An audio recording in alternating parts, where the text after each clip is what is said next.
This is a critical moment for people because I think people don't realize how powerful they really are.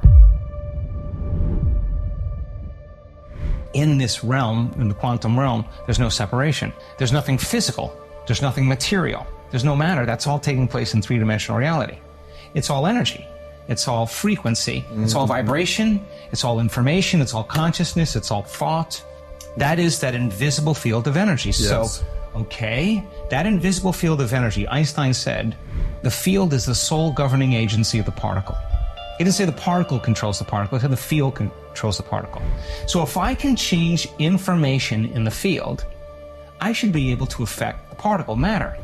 So it turns out the atom is 99.99999% energy, information.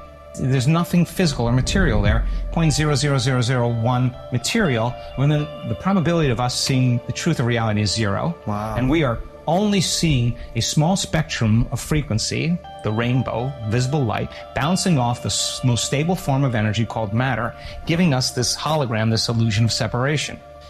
So if there was a way to create from the field instead of from matter and move closer to source, and create from a place of wholeness and less from separation, I'd have to be able to get to the field. So then, if where you place your attention is where you place your energy, and you develop the ability to take all of your attention off your body, all of your attention off all the people in your life, all the objects and things, your cell phone, your car, your house, whatever, all the relationships, all the people, all the places you need to go, the place you're sitting, the place you grew up, the place you sleep, the place you work, and nothing about the predictable future or the familiar past, and settle into the present moment, you would go from a somebody to a nobody, from a someone to a no one, from something to nothing, from somewhere to nowhere, from some time to no time. That is the moment you're pure consciousness.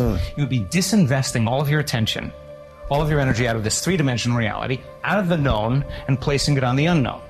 Now, let's demystify the process. Take away everything physical and material in the universe. Take away the Earth, take away the moon, take away all the planets, all the moons from the planets, take away the sun, the light from the sun, the stars, all the light from the stars, galaxies, take everything away. Wipe everything out, physical and material. What are you left with? Nothing. Turns out that nothing is filled with a lot of frequency and energy. And I don't know how to explain nothing to a materialist, but when you can linger in that place without a name, without a face, without a body weight, without a diet, without a disease, without a profession, without an identity in any way, without a past, and you can linger as pure consciousness, something really profound happens to the brain. Different compartments of the brain that have been modulated or compartmentalized or subdivided because of the stress hormones, shift your attention from one person to another problem to another thing.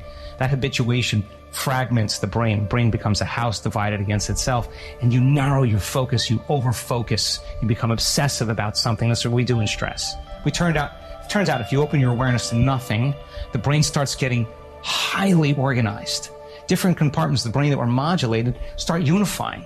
The brain starts firing in this more holistic state, and the whole entire brain is resonating at the same frequency. Now, you get that brain going for that period of time like that, waves that are coherent start interfering with each other, and when they do, they create bigger amplitudes. The higher amplitude, the higher the energy in the brain. So now you have resonance in the brain, and the brain starts getting very mathematical, very organized, right? So that brain that's coherent, the entire brain is functioning as one neurological network. The two hemispheres are coming together, and there's this kind of psychic union called wholeness.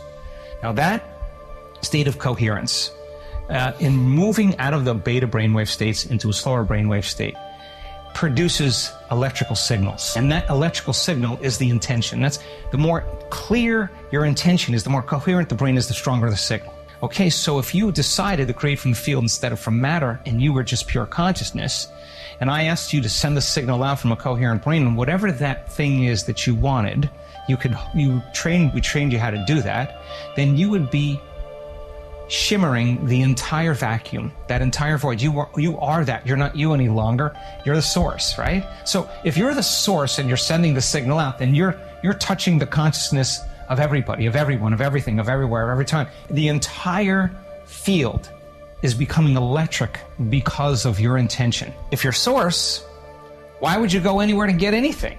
And so consciousness is coherent brain, and then the energy of the heart is love, and pure love is source. So if I asked you to fall in love with that future and I asked you to draw the future to you with the magnetic field of the heart produces a magnetic field up to 3 meters wide. That's studied. So now, love is the glue that holds the atom together. Okay, if I get a coherent heart, the more coherent my heart is, the more energy in my heart, the more I can draw my future to me. So you send the signal out, you draw the experience to you, and now you don't go anywhere to get anything. When there's a vibrational match between your energy and some potential in the quantum field, that when there's a match, you start seeing those synchronicities. You synchronize your energy to that possibility. And so you start seeing the coincidences and the synchronicities and the opportunities. I'm not talking about a parking space. This is a critical moment for people because I think people don't realize how powerful they really are.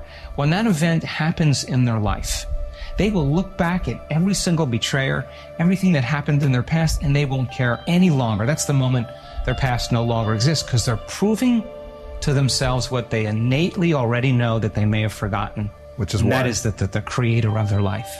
Please engage with this video by liking, commenting, and sharing. Subscribe to stay updated. For more amazing content, check out our next video.